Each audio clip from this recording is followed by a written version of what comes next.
once I started viewing parenting as not, oh, I'm here to control my child and make them behave a certain way and sit still and be quiet and be compliant. Instead, view them as like, I have such an opportunity to help them grow and experience life and find purpose and, be able to provide and give them what they need and figuring out what those needs are. Hi, and welcome to the Kindled podcast, where we dig into the art and science behind kindling the motivation, curiosity, and mental well-being of the young humans in our lives. Together, we'll discover practical tools and strategies you can use to help kids unlock their full potential and become the strongest version of their future selves.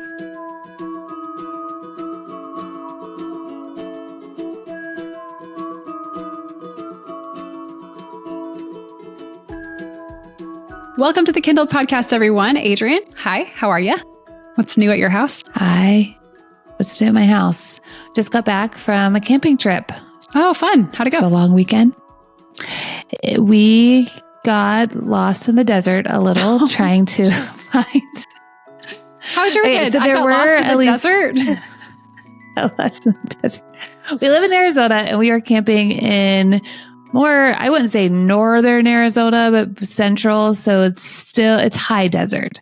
So it's not like just saguaro cacti and, teddy bear, cholla, and where there's no coverage. So we at least had some trees.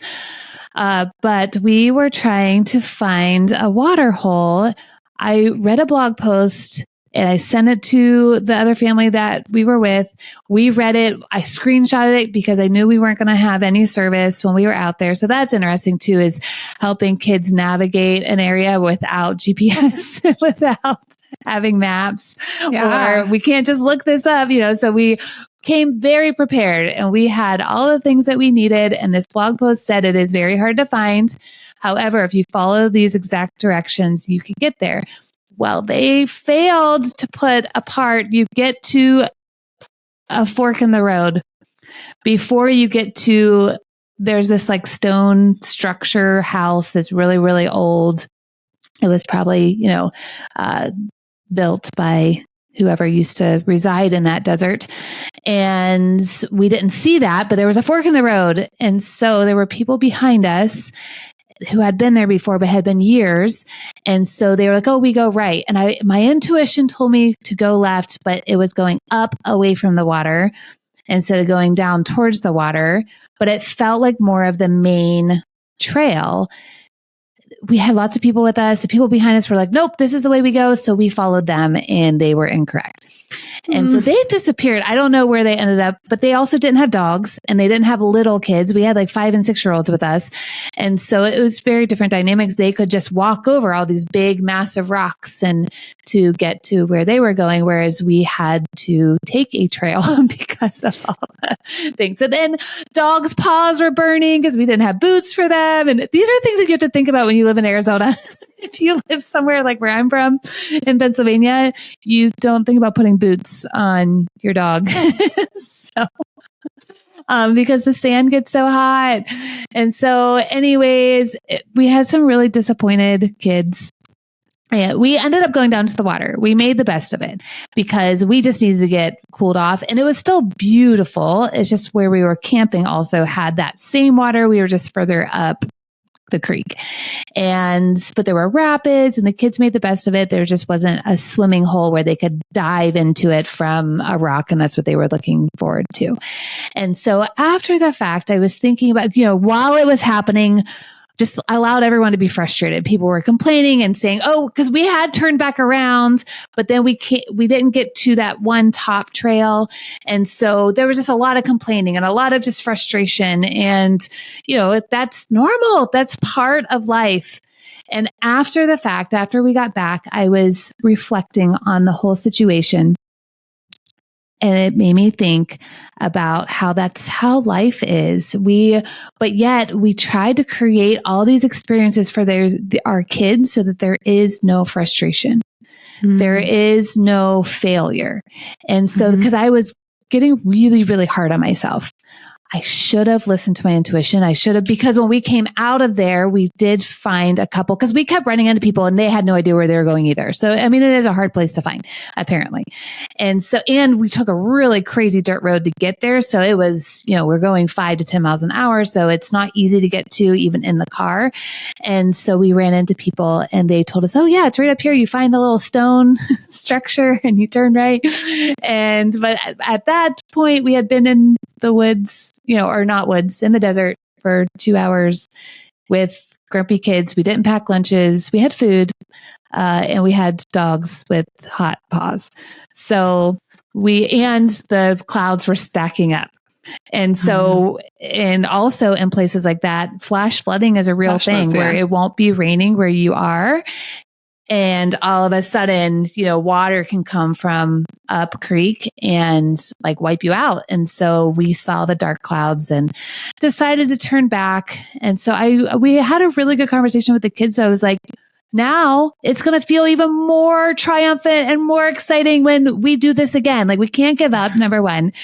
It's going to be about a year. So there's delayed gratification because we're at the end of the season. We're not going to, be able to go until next year. There's so many really good things that came out of this, even though it was kind of stinky that we didn't make it to our destination. Wow. Leave it to Adriane to spin I got lost in the desert into like a beautiful analogy for life. Like, love that. I'm going to be thinking about that all day now. Thank you. Which leads us to a sad thing we have to tell you all, that this is going to be Adriane's last episode as co-host on the Kindled podcast. And we're so sad about this. She has another adventure that she is going to set off on. Hopefully not like the adventure she went on this weekend where she gets lost in the desert. But a happy adventure. Adriane, do you want to tell us a little bit about what you're doing? Yeah. So while I've been at Prenda, right when I first started, I had gone through parent coaching certification program through the Jai Institute for Parenting, and it's rooted in conscious parenting. I don't really subscribe to a certain parenting style because I feel like as long as we're looking at the neurodevelopmental needs of our kids and what we need and how to resource ourselves, that's how we show up and are able to parent kids in a healthy, psychologically, emotional, healthy way. And so, but you can call it conscious parenting, gentle parenting, positive parenting. It probably falls under all of those umbrellas. And so before Prenda, I had started a blog called Raising Kids with Purpose. I worked really hard to figure out all the technology, which was hard for me, to grow a blog, grow a Pinterest account, grow an Instagram. And so while at Prenda, I am so thankful I was able to kind of resurface a lot of that content and, rewrite it for our blog at Prenda, and then also able to collaborate with my Instagram accounts because social media is hard for my mental health. I think it is hard for lots of people's mental health. So I'm full out going to be a parent coach where I can work with parents to help them find the joy in parenting, and kind of like what we do at Prenda for kids. We empower them and we create environments that their brains are safe and they're able to grow in healthy ways. I want to do that for parents and families because, in order for me to reach the kids, I can really make an impact if I can help their parents to see how amazing they are.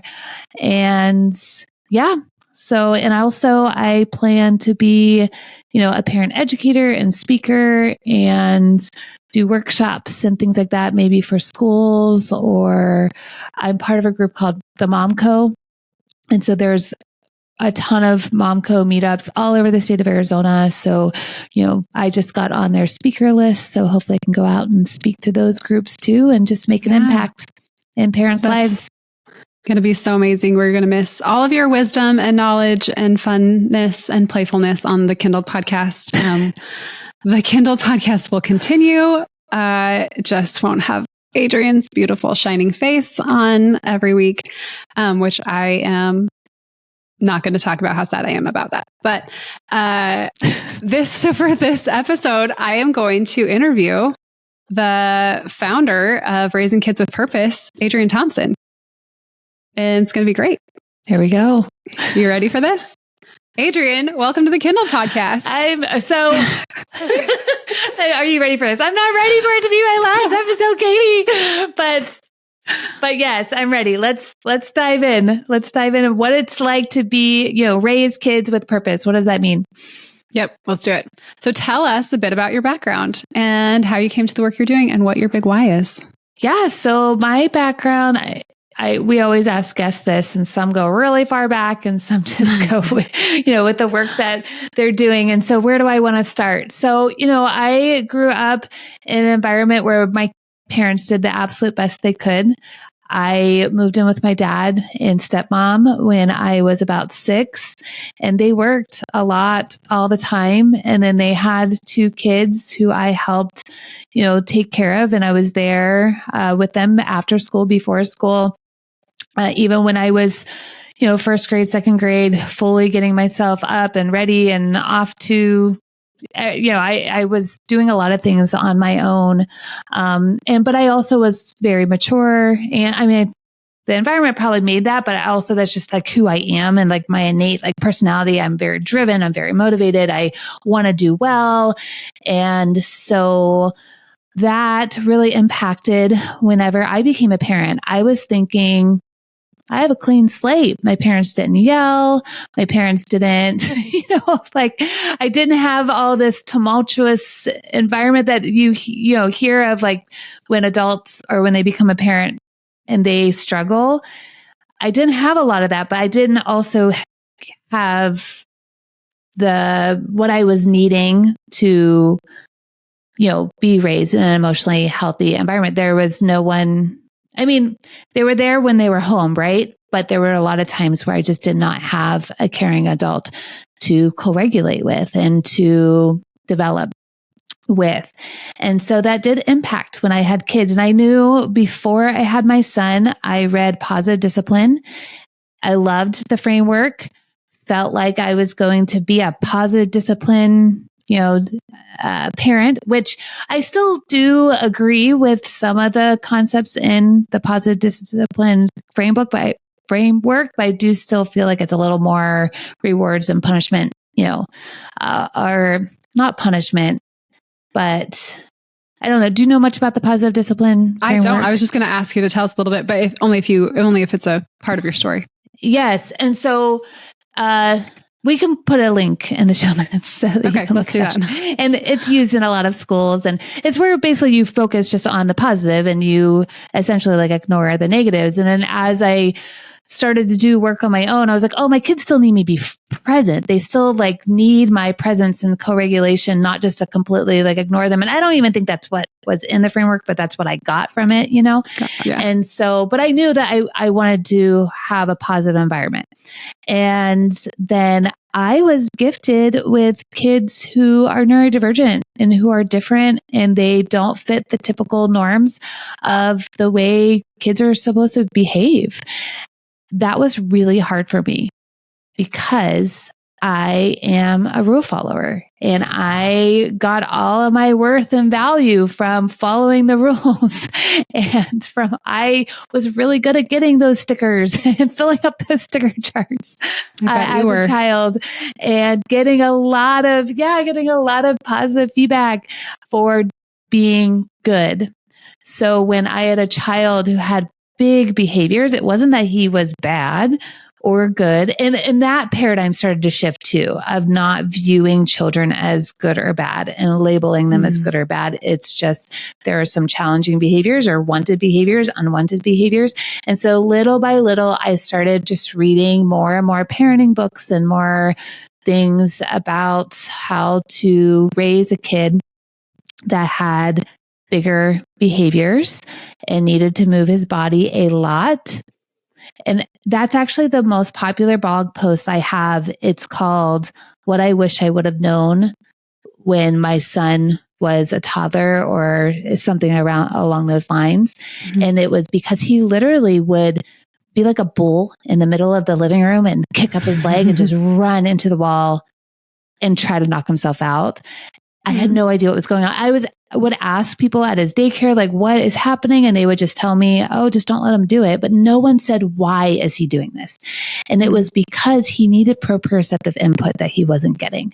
And so little over time, I started just learning these concepts and learning about the brain and learning, oh my gosh, like the way our culture is telling us to parent kids is so, it's an antithesis to what they're actually needing and giving them these developmental needs that they have. So that just sent me on a journey. And I don't remember how old my oldest was when I read The Whole Brain Child by Dr. Dan Siegel and Tina Payne Bryson.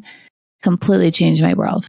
They really help you dive into this is what actually works and why it does, because this is what's happening in your very, very, very underdeveloped brains that your child has. And so once I started viewing parenting as not, oh, I'm here to control my child and make them behave a certain way and sit still and be quiet and be compliant. Instead, view them as like, I have such an opportunity to help them grow and experience life and find purpose and, be able to provide and give them what they need and figuring out what those needs are instead of just slapping Band-Aids, sticker charts, work charts. I was the queen of those. I had every kind of jar you could think of, like cotton balls, every kind of jar that you would put in, and every kind of jar, every kind of chart. And guess what? None of those worked. Go figure. Because I wasn't getting to the root cause. So that sent me on a journey to really discover how my kids were wired. And in that process, I started to basically reparent myself and discover how I was wired. I'm also neurodivergent, and I just learned so many things that I feel like would have been helpful to know growing up.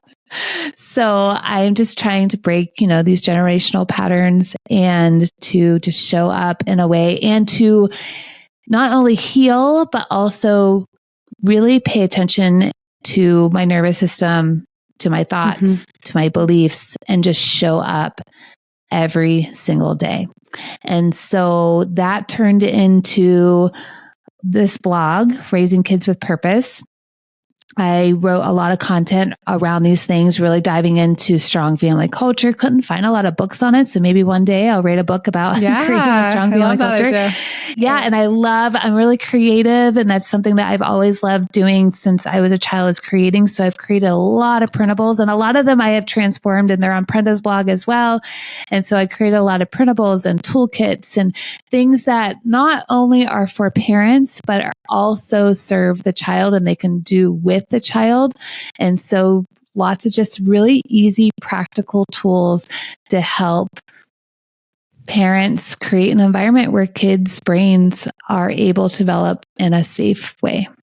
I love that. Yeah. So much of your work surrounds helping parents build a strong family culture. So I want to kind of spend some time digging into that. What does that mean to you? And how do you go about helping parents bring some intention into what they're building in their families? I think it's really important to address that in a family system, there are so many different personalities and needs and wants. You may have special needs, you may have disorders, there may be a lot of things going on within a family system because people are messy. And the more people you have in your family, the messier it could be. And so creating a strong family culture to me is having a commitment to each other no matter what, and having this unconditional love. Alfie Kohn, that was a book I read in the beginning of my journey too, is called Unconditional Parent, or is it Unconditional Parenting? Yeah, Unconditional Parenting. Yeah. Yes. And about how we inadvertently create conditions around our love for our kids.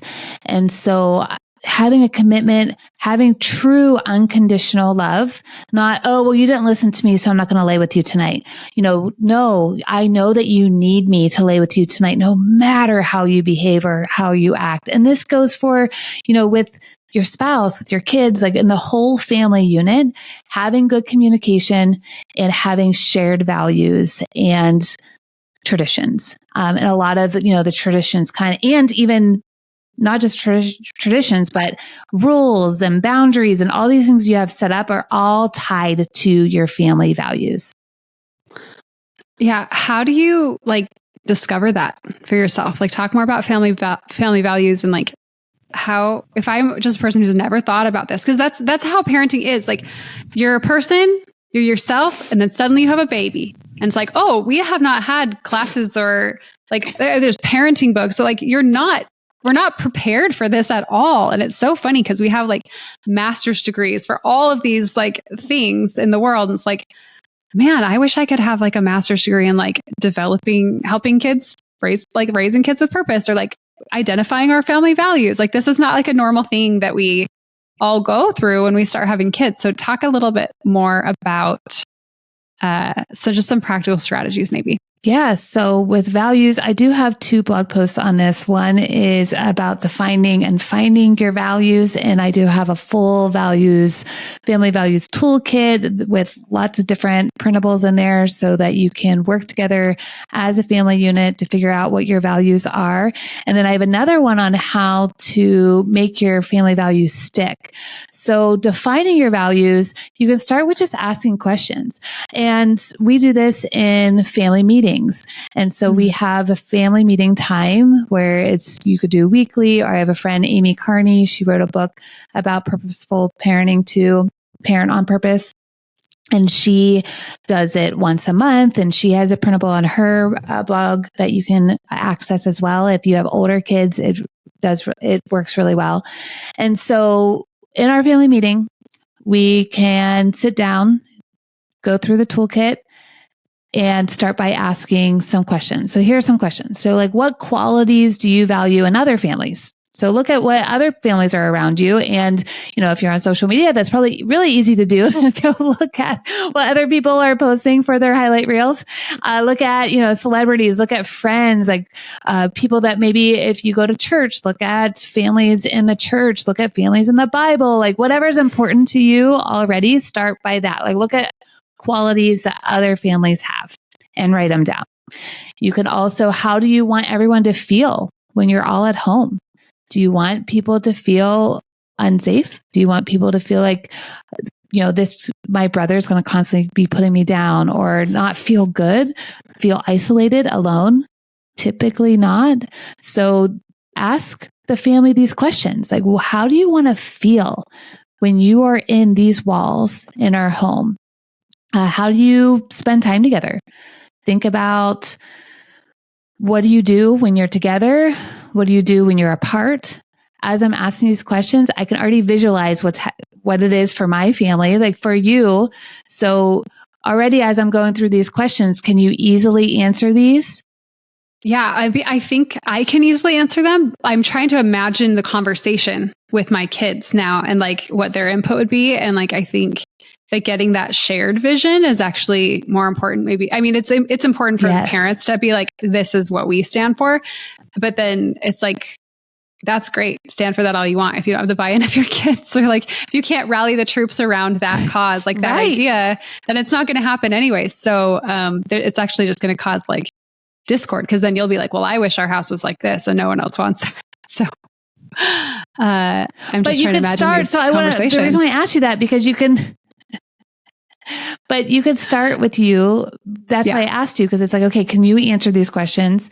Yes. Mm-hmm. Okay. So then, and it's important what you just said too, is not to put your own ideas onto your kids, and to give them that space to be able to answer them authentically and real, and not put them down if they're not answering the way you want to. But it's important that you start answering these questions yourself, so that you can go, okay, these are things that I value. So other questions are there character flaws and others that drive you crazy? Are there things in other people or other families that you're I'm not a fan of that, and how they do things that way. And then what do you find yourself repeating over and over again? And on my blog post, I put, besides, get your shoes on. We have a strong family commitment to values, saying, to shoes. Yes, to shoes. Get your shoes on. Get out the door. Get in the car. We actually don't have that value. Bottle. My kids rarely wear shoes. There you go. I love that. Unfortunately, my kids go to environments where they need shoes, but anyway, so and then you can also reflect on the values that you grew up with. And this isn't just you, but your husband or your spouse or your partner. What values do you each bring to the table, and what did you like, what you didn't like? And then think about how you spend time together and how you spend time apart, which I think we already said that. And so you just start writing those things down. And then in the toolkit, I have a whole list of values to give you an idea. I think there's like 100 some different values on that list, and they're all divided by categories. So, faith, finances, there's a ton of different categories that you can. And then there's a family mission poster to create a family mission statement. And then you can put your main values and all the different categories around it, put it on the poster. We have ours hanging up in our kitchen so that we can see daily. And so if we start behaving in ways that don't match up with those values, I just say, hey, look at the poster. Mm-hmm. Yeah. Like, are we living up to those values, and just pointing everything to those values? Yeah, Yes. I think that's such a healthy way. We do that in part of micro schools too. Like, we have to define the values. We have to define what living those values looks like and does not look like. And then we all have to agree that we want that together. And then it's not like this battle between parents trying to get kids to act a certain way. Kids grow up understanding why these things are important and having a voice into what is important. And I think that, we always say like weigh in leads to buy in. So if you have this opportunity, this platforms, family meetings, or like these discussions where kids feel like, oh yeah, like I noticed this and like I could have a voice into the family, like that is so, so empowering. It's making me think of this time. We never had family meetings growing up. Wasn't a thing in the Neiman household. We did sometimes have, we tried sometimes, but it was like, there's a lot of like fighting because there's always like a football game on or something that like everyone else wanted to do.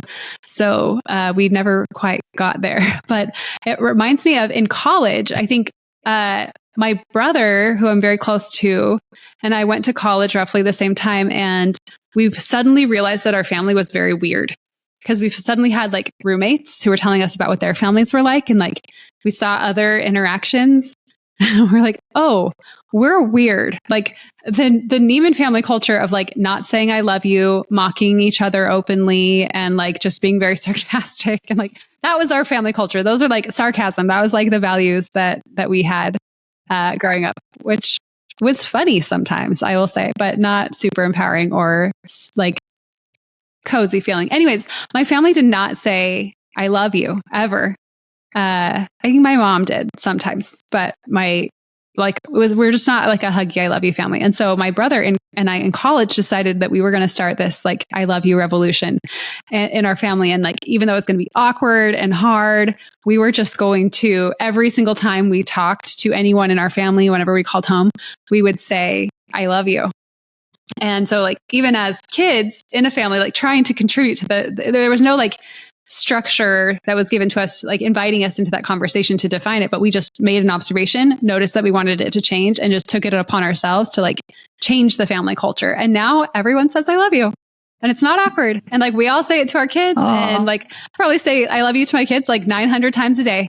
And it's just like so possible to change things, like observe, notice, like define what you want, and then do it. Yeah. For me, it was hard because I heard I love you a lot, but it wasn't backed by action by my mom. Mm-hmm. And so as I got older, it was really hard for me to say I love you, or even I have friends that will tell me they love me. And I've had to do a lot of work because I heard that all the time, but I think it also has to be backed up by action. And, because words are only words. And so it sounds like, though, it is backed up by the way you're treating each other with kindness and loving ways. So then that's where the I love yous are more impactful. And so also, I wrote about this too, is how to make family values stick. And you started talking about this a little bit. So we need to define them first, agree, okay, this is what we agree that our family values are, and this is how we're going to live, and we're going to commit to doing this. And so then to make them stick, there's like a whole list of things that you can do. So first of all, is believe. Every single person needs to work on what their belief system is around those values. And you might have a kid that doesn't want a particular value that you put on the poster, and that's okay. And so, but really checking in with what your beliefs are. And then you want to define, which we already talked about, what defining those beliefs are, and defining on what those values are. Then we want to talk about those values. We don't want to just put them on a poster and just have them hang up in our kitchen and that be it. We want to keep pointing back to those values, talk about them, point them out. When I'm reading books, I'll point out family values of ours that I see other characters share with us, or, talk about them when you're out in public and you see that they're living values that are similar or not similar to yours, and just having that open dialogue, which is very, very important. And it's not just me talking about them. My kids talk about the values a lot too, because I'm modeling that, which is part of this list too. And then you also want to feel, this might sound kind of cheesy and corny, but we want to embody those values. And then we want to have experiences that's spending time together, family mealtime, dinner time. There's been so much research around how important having dinner around the table is. And that is one thing that was very constant in my childhood, is we had dinner around the table together, and it may have been hamburger helper and cut up vegetables, but that was something that we did. Even if there were sports, even if there were other things going on, my dad would come home from work and we had dinner around the table. And so that is something that, where you're experiencing what those family values are. And then last, which I already mentioned, is model. You want to model those values. So if you're screaming at your kid and you can't regulate yourself, or you're tearing them down or putting them down just because that's how, you kind of revert back to like how you may have been raised, you're not modeling what those values are. Unless, I couldn't imagine your values are to be mean to each other or to scream at each other, but maybe that is. So yeah, well, it seems like it. If you watched my house, it seemed maybe sometimes like that was our value. Anyways, yes. So what are some common challenges that parents face when you're trying to set this up, and how can we overcome them? Yeah, so you need to look at how you were raised, how your partner was raised. That I think is really important, is not to be a victim or pathologize every single thing that happened.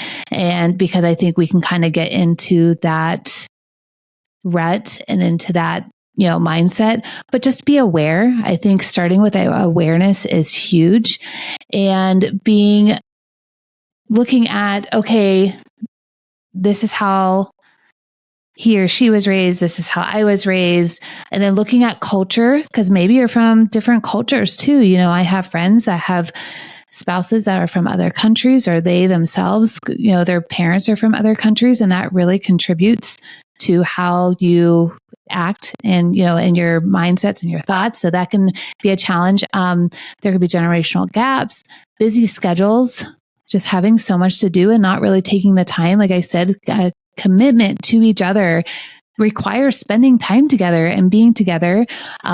Lack of communication, or not having communication that is positive, that we kind of sometimes, again, self-awareness is huge. Step back and look at how are we communicating to each other.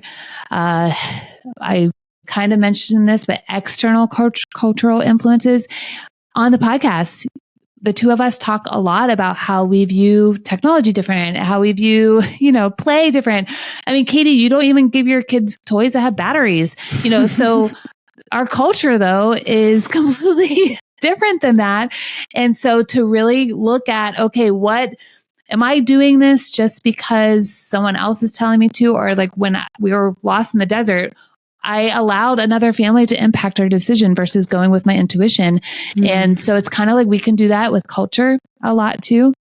And then managing technology use, I think, is a really big one. We are up against devices and programs and computers and the internet and all these things that don't want to raise healthy, emotionally, psychologically healthy kids. It's all about money and power and all the things. So we don't have to dive totally into that, but we do have to look at that. And then just looking at any other major life events. So those are some challenges that parents can face. And this is why, though, values are so important and to have them defined, because you can always circle back to them despite anything being thrown at you. I think sometimes I envision this fire is just blazing around me. And yet I'm just like in the movies and they just walk out, I'm thinking like Independence Day, like all these things are happening. And that's because I can circle back to my values. And for me, one of my biggest values is my faith. And I rely on the promises that, God has given me. And so I think that's really huge too. I love that. How can a parent, I'm thinking about this in my own family. I'm like, okay, I think our culture is pretty good. I haven't been as intentional as I probably should have. I'm like gearing up for a new family meeting, printing out your printables in my mind already. But how can you know, like what are some signs that parents could watch for if like the culture is off, if they need to like get into the weeds and like kind of dig into things? What are some signs, like some warning signs? Yeah, definitely some warning signs could be the communication breakdown. Look at how you're communicating with each other. And for me, I am a highly emotional person and highly sensitive person. They call them HSPs. It's a thing. I can link to the book. It's a thing. Whereas my nervous system is a lot more sensitive and I just feel. And so for me, when things aren't going well, I can feel it at a visceral level and just really tapping into my intuition on, okay, this is not feeling good. But then also looking at how much time you're spending together and how much time you're spending apart.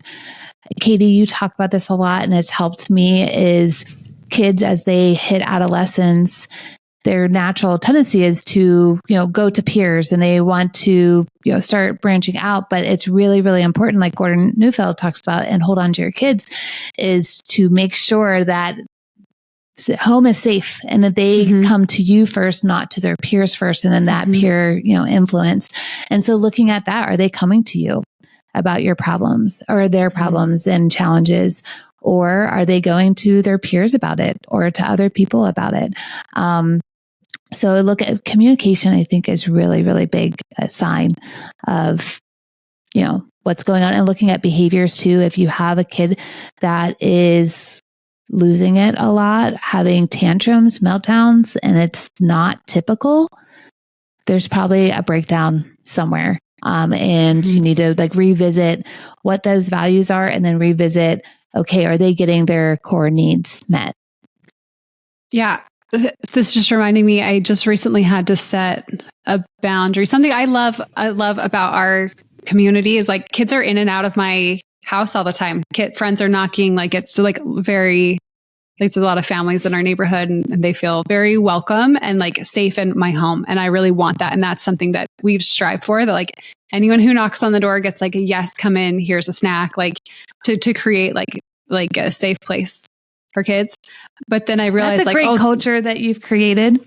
It is. But then I realized like, wow, these kids are in my house for hours and like, we don't ever have any, it's like, hey, then they go home because it's dark and they need to eat dinner. And usually sometimes I feed them and then I send them home. But it's like, then it's bedtime and we're just not, I could see like the peer culture was overwhelming our family culture. So I had to set a boundary of like, hey, every night, yes, it's totally a yes. Anyone can play here until 6 p.m.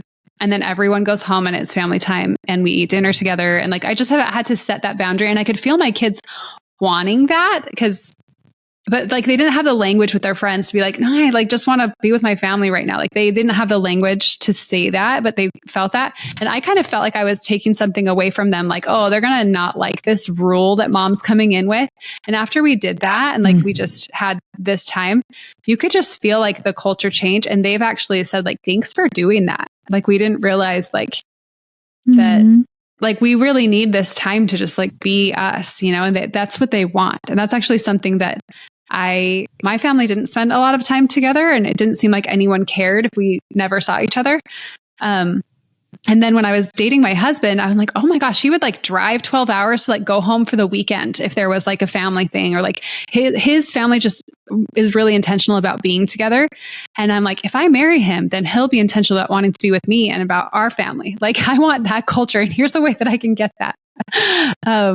So I think that's spending time to each other. Able to, yeah, that was amazing that you were like able to even see that. When your brain, because your brain was still probably not fully developed then too. So that's pretty amazing that you were able to see that in your husband and how they were intentional. Or even this weekend when we went camping, my oldest, he's 14 and he did not want to go, but we changed plans. We were planning on going, and then we weren't because we had a sick kid. And then we were planning on going, and then we weren't because there were stressful situations going on. And so then we have an RV and it has everything that we need. So really we just need clothes and food. And so we made the decision in an hour and we're on the road. And so my 14-year-old was not planning on going camping anymore because we told him we weren't. And so he did not want to go. His friends weren't able to make it. But we were like, this is our family value of being together. And guess what? He made the best of it. Like we had so much fun, and even getting lost in the desert together. I mean, that's a core memory though. You know, like we can take these tough moments and we did it together. And that's when we got in the truck and it had started to rain. I told him, I said, I am so proud of us. We did this together. And they're like looking at me like, well, that sucked. I was like, yes, but we did this together. Like how it sucked. Like, we were together, which I think is so valuable. And so we, you know, versus doing it alone, I think is just really, really powerful. But yeah, so even though he didn't want to be with us, we value our family being together and doing the hard things, the easy things, the happy things together. And so he knows that, and he's going to grow up with hopefully those values of, you know, togetherness. I love that. So we've spent a lot of time talking about culture. I want to shift gears a little bit. Something else that you focus on in raising kids with purpose is helping parents specifically who have highly emotional kids. You've mentioned that you are a highly sensitive person. Your kids have sensitive nervous systems and some neurodivergence and things like that. So obviously your own experience living this way has inspired you to focus on this, but what have you found to be the most misunderstood aspect of raising highly emotional children? Like, what's your experience of this world been so far? It goes back to just how so many of our systems are set up and the messages that we're getting about parenting. You're a good parent if your kid is well behaved, if they can manage their emotions, if they can sit still. I mean, this is how our schools are set up. This is so many things in our culture are set up. And so, like I mentioned at the beginning, my kids didn't just sit still. They had really, really big emotions and had lots of sensory needs. I didn't even know what that meant or what that was. And so I feel like if you see a child that is struggling to manage their emotions, it doesn't mean they're a bad kid. It means that they aren't getting their needs met. And what I've learned through parent coaching training is that a child's nervous system is 100% dependent on a caregiver's nervous system to be able to develop. Katie talks about brain maturation all the time and how brain maturation is messy and loud and emotional. And so kids are going to have really big emotions and feelings and behaviors. And it is our responsibility. And I said this word earlier, it is our gift to be able to provide presence and to be able to provide regulation and love and support for these kids whenever they're having these big feelings. So I think that's the biggest misconception is big feelings, tantrums, meltdowns equate to bad kid. Oh, yeah. Which is not at all what's happening. Their brains are just very, very under construction and they have a long way to go. And some kids and some people have a lot more needs than others.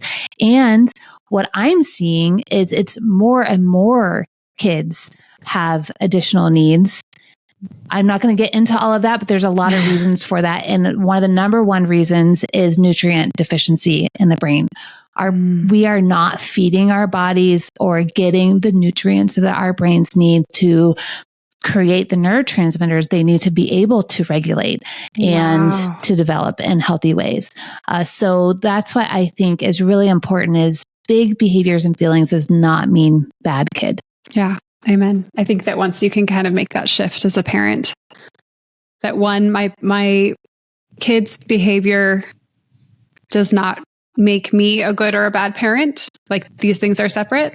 My goodness as a parent is whether or not I can maybe show up for them. Or, you can define that for yourself. But like for me, it's like, did I show up the way that I wanted to for my kid when we experienced developmentally appropriate behavior today? That's like reframing that has really helped me.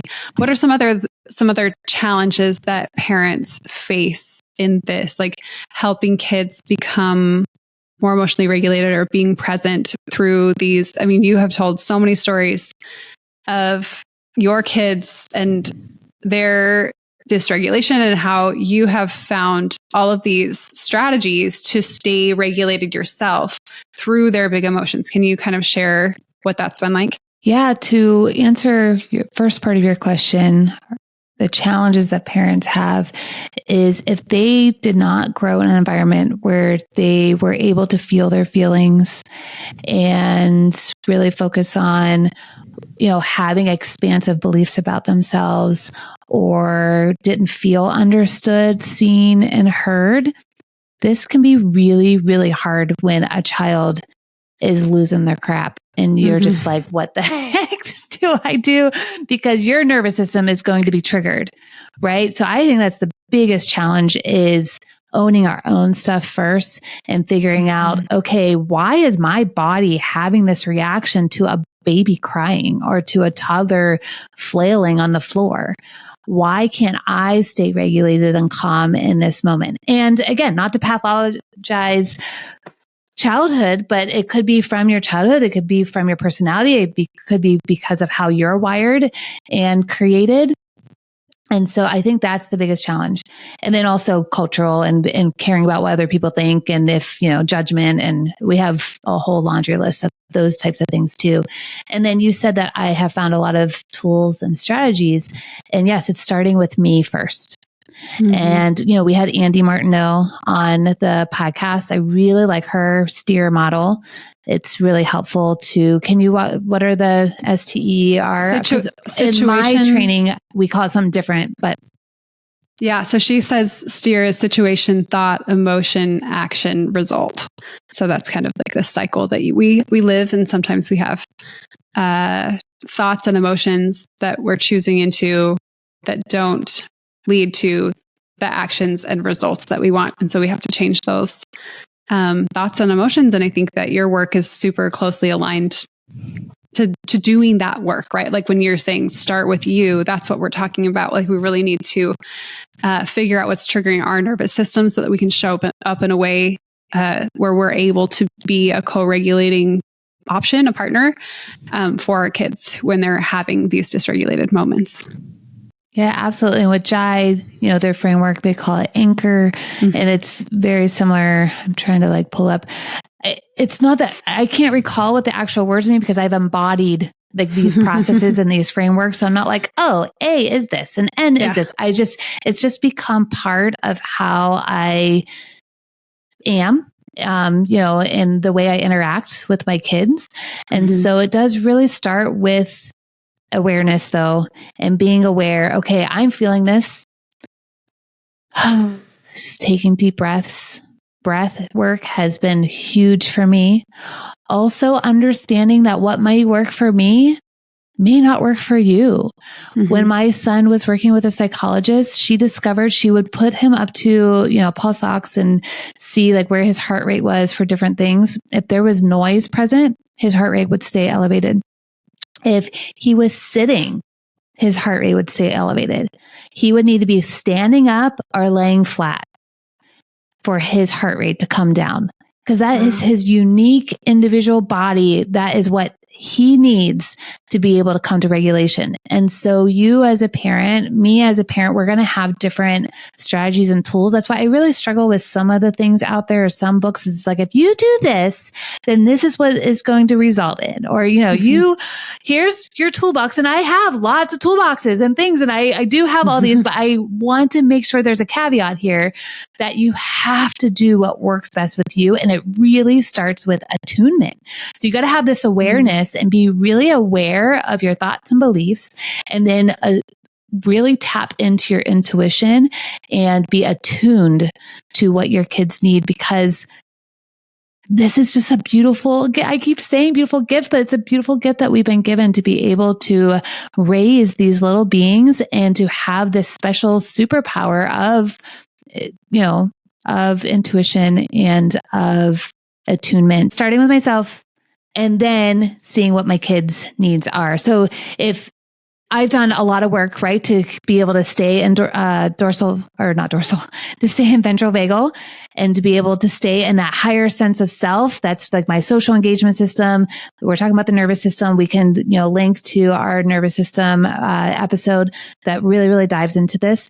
And so if I can, keep myself at least 1 foot in ventral vagal, and, I might have some energized, there might be some energy here, but then I really need to pay attention to myself first. And then I can start to work on my kids' needs and what they're needing. And I teach them a lot of the same tools.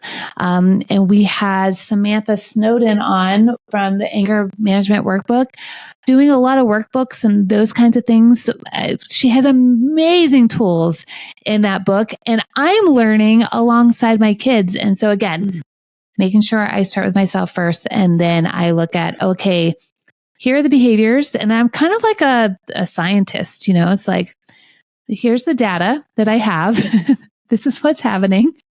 Let's figure out what the root cause, and let's get to the root of what this behavior is meaning. Because when kids are little, they aren't able to tell you exactly what they feel. Even if they have high language ability, they still might not be able to tell you, what's going on. So just putting these things together, how do you feel like building an intentional family culture helps kids with strong emotions? Like, how do these things connect? You can always go back to your values and to your commitment to each other. And the bottom line is that unconditional love. No matter what, no matter how you are behaving, no matter how big your emotions are, you matter to me.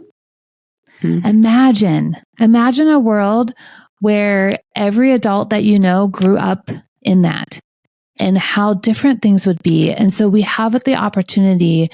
We know better, so we can do better. There is so much science and research and just so many longitudinal studies, all these things that we have access to now, and functional MRIs, and just so much more that we know. And I mean, we have too much access to all this information.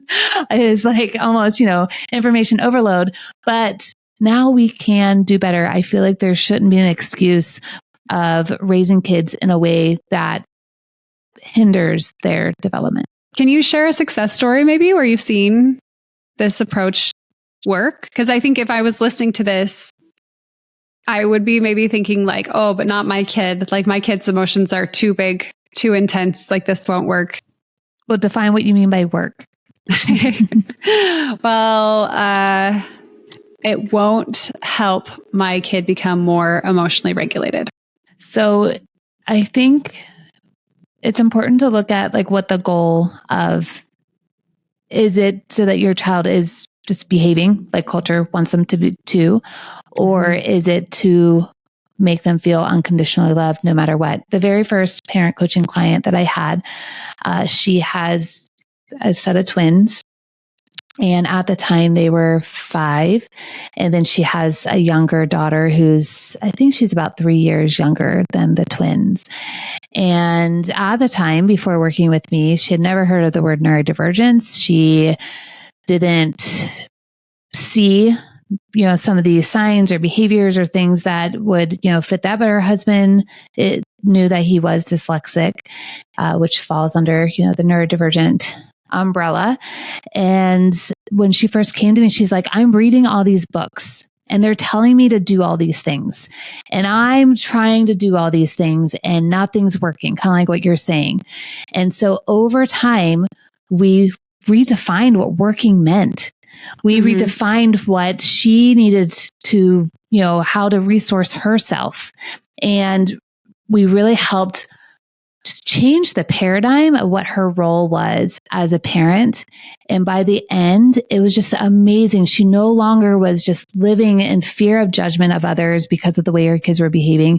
She was able to then, because this was years ago, and she was able to get them diagnoses. And there's a whole list of different things that they have, and they have additional needs. She was able to talk to her husband and say, hey, look, this is how our kids are wired. Being in traditional school is just making things so much worse. Their emotions are getting, bigger. They're like in a constant state of stress. She now homeschools them. And yes, they still have emotions. Yes, they still have big behaviors, but they're getting their needs met in a way that weren't getting met before because she wasn't meeting her own needs. So I think that is the biggest piece of this, is not to go into it going, oh, okay, so if I print all these printables and I follow all these things, then my kids are just going to be perfect. They're not going to have emotions. That's not the point. The point is just ensuring that our kids are getting their developmental needs met. And a lot of us adults didn't get those developmental needs met. So we didn't have that modeled. We don't even know what that means. So that's why it's really important to do this work. And then over time, I feel like just our mindset, our paradigms, they'll change to a place where you can, no matter like what's happening, the emotions or whatever, I can feel this, just, we're in this together.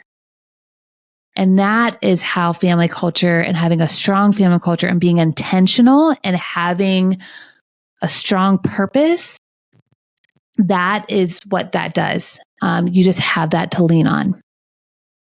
That's amazing. I think we're going to wrap up here, but what I'm drawing from our conversation is one, like a recommitment to being more intentional with my kids. I feel like I parent in a loosely adjacent way, but I feel like it's just kind of like not been as like focused as I want it to be. So I'm recommitting. So thank you.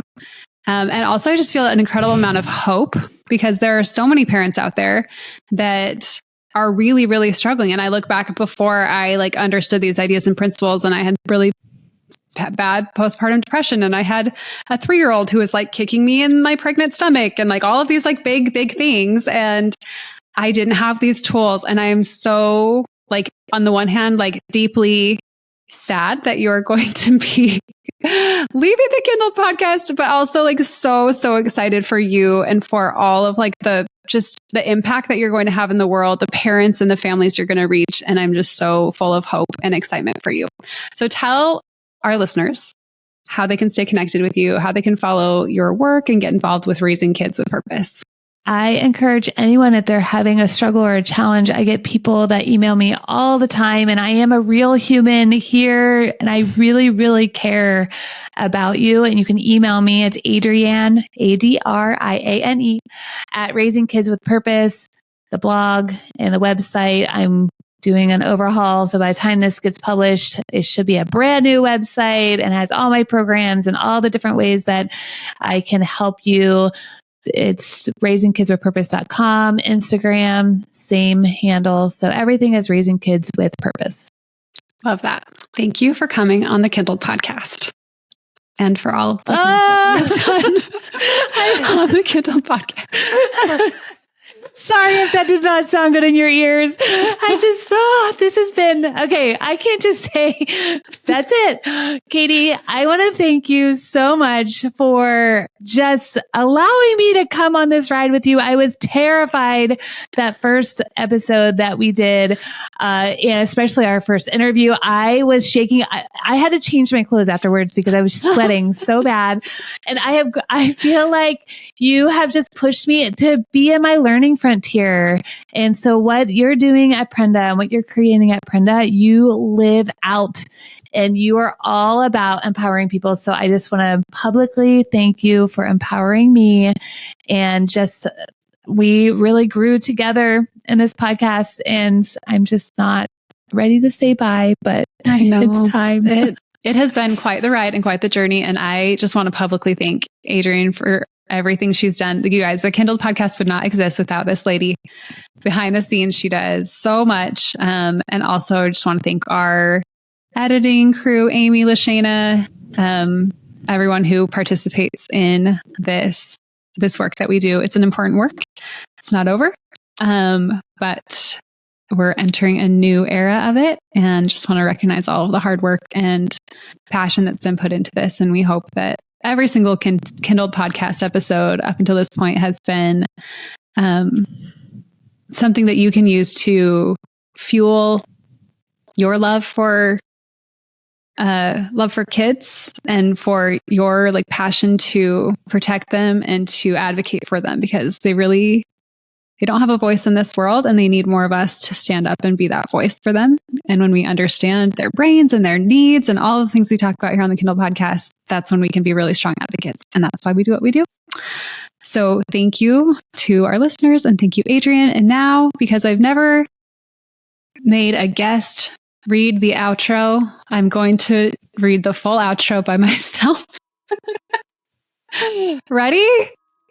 The Kindled podcast is brought to you by Prenda. Prenda makes it easy for you to start and run an amazing microschool based on all of the ideas we talk about here on the Kindled podcast. If you want more information about becoming a Prenda guide, go to prenda.com. If this episode was helpful for you, please like, subscribe, and follow us on social media at PrendaLearn. If you have questions you'd like us to address, leave a comment or email us at podcast@prenda.com. Sorry, that last part was not great, because that's the part that Adriane usually does. And so it's my first time. So forgive me. And Adriane, I love you. You did great.